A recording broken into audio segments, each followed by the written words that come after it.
What the fuck?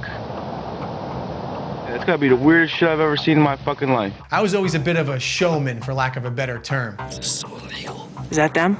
That's them, man. We're going to call News 12. We're going to make a call to MUFON, Mutual UFO Network, and we're going to maybe call some of the New York stations, ABC, you know, we'll see. Morristown police say they received more than a dozen calls about the UFO. This is what was seen last night between 8:30 and 9, photographed by the Hurley family in Whippany. I'd like to see someone, tell me what it was, because I cannot tell you what it was. There was someone that said, well, this could be the end of days. Someone even mentioned Al-Qaeda. We're not trying to prove or disprove anything, but it's okay to be skeptical. Let's do it. 6:35 p.m. It's January 5th. Yep. Monday, 2009. Chris and I known each other 13 years at that point. Chris and I were a little bit of class clowns. We would talk about all sorts of pseudoscience. And I was having thoughts in my head since 2004 about doing something. He actually came up with the idea of perpetrating a hoax. I saw in the 1960s someone put flares on large balloons and let them go, and it created a stir. And from there, the idea started to come together about lights in the sky. We knew the end game of this social experiment was us saying, ta-da, we did it. I'd be lying if I said it didn't have a fun element to it. We were kind of excited about it, but it did sort of stem from an idea of maybe we could help raise the consciousness of some of these folks. We were always baffled by how easy it was to fool credulous people. As it went on and on and on, we thought, do we keep this alive or do we just sort of leave it as it is? And we ended up doing it a few more times to keep the story going.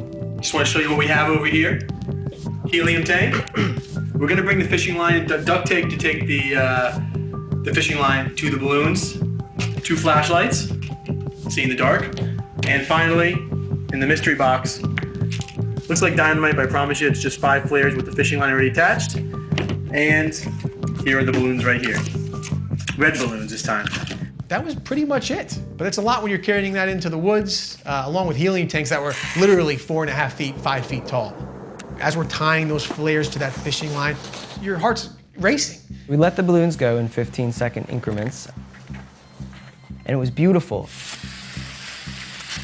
We started filming it right away to capture eyewitness footage, but also just to see what it looked like. We hadn't done any tests, so this was the first time we saw it. We're about to fill up the first balloon. There's the There's a balloon. fire in the sky. And then followed them, just to kind of track them, see how long they lasted. And as we were driving down the highway, we could see cars pulling over to the side of the road, filming this thing. Here's some video. It was shot by Eric Hernandez from Bound Brook. And he says during a short break at work, he and 4 of his co-workers saw these 5 tiny lights. I think at that point, we knew it worked. I gotta admit, I knew exactly what they were, and I was impressed by what I was looking at. I did call the local news station here in New Jersey and said, hey, I'm seeing some crazy lights up there. There are some really strange lights in the sky right now over in Morristown, and it doesn't look like a plane or anything to me. It looks like 5 extremely bright lights, and I don't even know if I should be calling you guys or not about this, but it's something pretty impressive, and I cannot for the life of me figure out what it is. And then it just blew up from there. It was a snowball effect. You almost had this mass hysteria where other people were injecting an opinion saying, yeah, they traveled against the wind. They took off at incredible speeds. They were just kind of floating along. We didn't really know what they were. Just that they looked very in a formation. Sort of streaked down toward New York, and the final one just kind of went, blip, disappeared. Really? Just cool. Blip? Yeah, I'd say blip. Some people thought there were 5 spaceships. Some people thought it was one giant structure. So people were seeing what they wanted to see. Whatever it was real. For me, at least. What'd you think those red lights were? Aliens? We were driving on Hanover, and all of a sudden we see these lights literally zip over our car. They pulled over, grabbed Joe's camera, and started shooting.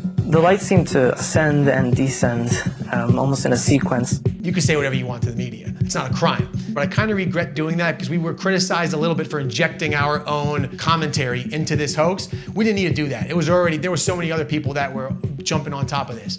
I'm off of Park Road, I'm in my backyard, and there's in the sky, what is it? I walk out of my house, it's like these parachutes with these, balloons with these 5 lights that are flying over like that. Police say the unidentified flying object was nothing more than flares, a theory UFO hunters has already tested and proven implausible. police officer sees flares on balloons, that's not exciting. They wanted the people who were going to say, didn't appear to be man-made. They appeared to be communicating with each other.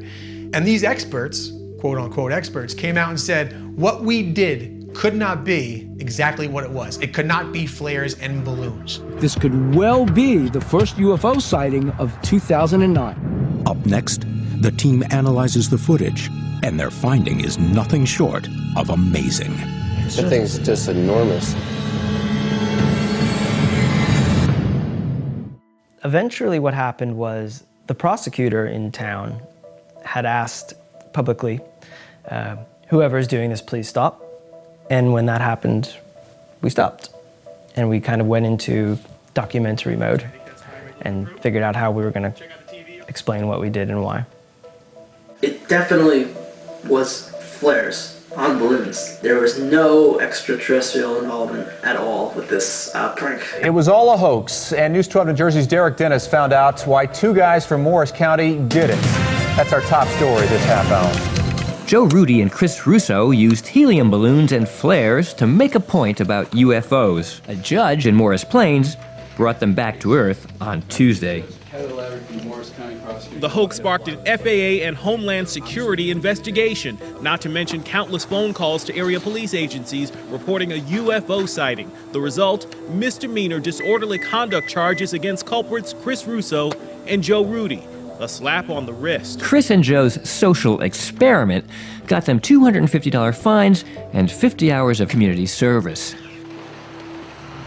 Even after we came out and said we did it, there are still people that think we're government agents. We're covering up the real truth. So even when you place something right in front of somebody and say, here is your proof, people will still say, nope, that's not good enough. We think you're covering this up. Most of these things do have an explanation. But again, I don't think that sways people. I think they want to believe, and they always will. There's nothing Chris and I could have done to disprove UFOs visiting Earth, but hopefully we maybe changed a few people's minds, and at least got them to rethink. Next time they see lights in the sky, what could that be? Is it an alien, or maybe is it two guys pulling off a prank in the woods? So for now, better keep watching the sky, you know, in case more aliens show up to attack us with road flares. Go Jersey.